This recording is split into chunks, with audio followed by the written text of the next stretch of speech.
মাঠঘাটের মাটি দিয়ে এভাবেই তৈরি করেন গ্রাম বাংলার ঐতিহ্যবাহী মাটির চুলা। এসব চুলা বানিয়ে পেট চলে বৃদ্ধা সালেহা বেগমের। এই মানে কাজ করতে পারি না, এই জন্য এই চুলোপাতি আমি এই কয় বছর কামাই, চুলোপাতি আল্লাহ আমার খাওয়ায়। পল্লী মায়ের পোল স্মরণ করে এনে দেয় এই চুলায়। প্রতিদিন ছেলের সংগ্রহ করা মাটি নিয়ে একটি নির্জন স্থানে বসে শুরু করেন মাটির চুলা তৈরির কাজ। মাটির চুলা আমরা এখানে দেখতে এবং কিনতে আসছি। মাটির চুলা এখন দিন দিন হারিয়ে যাচ্ছে, মানে প্রাকৃতিক বিভিন্ন ধরনের চুলা, কারেন্টের চুলা এইসব বের হওয়ার জন্য মাটির চুলা আজকাল দেখা যায় না। আর মাটির চুলা রান্না করার স্বাদ আলাদা, যার জন্য এখানে আমরা মাটির চুলা কিনতে আসছি।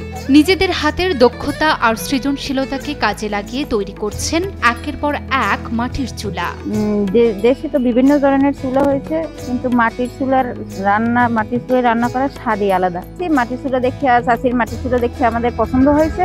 এখন আমরা চুলা নিয়ে যাব অনেকগুলো, না সচরাচর চুলাগুলো পাওয়া যায় না। কিন্তু আর যে এই যে বানানোর যে গুণ এবং এই গুণ তো এর যুগের মানুষের হাতে নেই। আগের দিনের ঐতিহ্য, এই চুলা এরকম বানাতে খুব কম লোক পারে। চুলার ওই যে পাশির ওই যে মুখ, চুলার কোথাও আমি দাঁড়াই দেখতাম যে খুঁত আছে কিনা, কিন্তু কোথাও খুঁত পাওয়া যাচ্ছে না। আধুনিকতার ছোঁয়ায় প্রায় হারিয়ে যেতে বসেছে মাটির চুলা। ঐতিহ্যকে ধরে রাখতে নয়, বরং পেটের খোরাক জোগাতেই মাটির চুলা তৈরি করেন ৭৬ বছর বয়সী সালেহা বেগম। কষ্ট হচ্ছে এই চুলা আমি পাতি কি খামো, কমে যাবে, আমি বুড়ো মানুষ, আমি তো গাড়ি এই মানে কাজ করতে পারি না। শুকনো মৌসুমে প্রতিটি চুলা তৈরি করতে সালেহার সময় লাগে ৮ থেকে ১০ দিন। এসব চুলার আকার অনুযায়ী প্রতিটি চুলা বিক্রি হয় বিভিন্ন দামে। এক প্যাকেট চুলাগুলো বেচা কিনা করে ৩০০ টাকা, দু প্যাকেট চুলা বেচা কিনা করে ৫৫০ টাকা।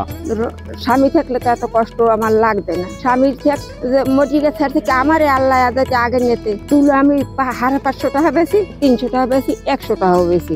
শহরে ইটের দেয়ালের মাঝে চুলা এখন অবহেলিত।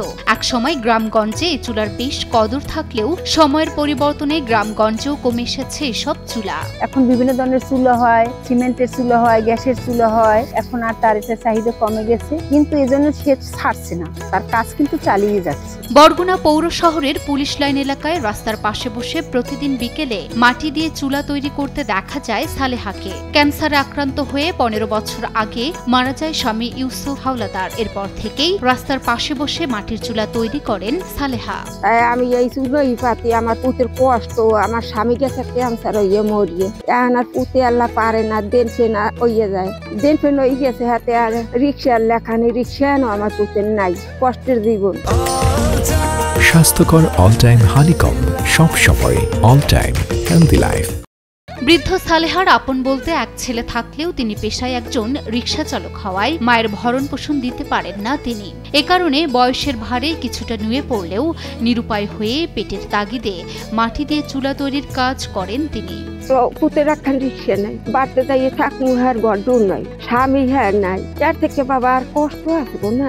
অভাবের কারণে তারপরও মাটি আনতে অনেক কষ্ট হয়। কোলার মাটি আনিয়ে বানায়, গাড়িতে আমি আনিয়ে দিই, এরপর চুলা বানায়। তাদের ফ্যামিলির খুবই আর্থিক সমস্যা, আমার সংসারের জন্য সে অনেক চেষ্টা করতে আছে। প্রায় ১১ বছর ধরে এই চুলা তৈরির কাজ করেন সালেহা। বয়সের ভারে এখন আর আগের মতো গতর খেটে কাজ করতে পারেন না তিনি।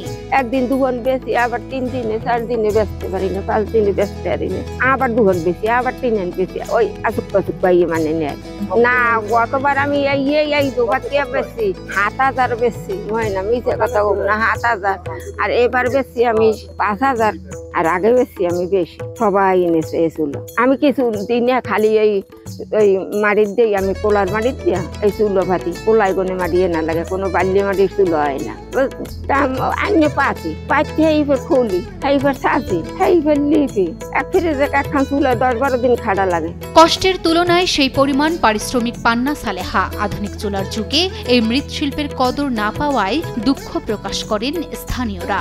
সে একজন হার্টের রোগী, প্রেশারের রোগী, তার মধ্য দিয়েও সে যে কষ্ট, যে পরিমাণ পরিশ্রম করে ইটু করে, তার পরিশ্রমের মূল্য সে আসলে পায় না। বাড়তে তো যাইতে না, শর্মে না, ঘরও নাই, বুঝলেন, অনেক কষ্ট আছে। ১.৫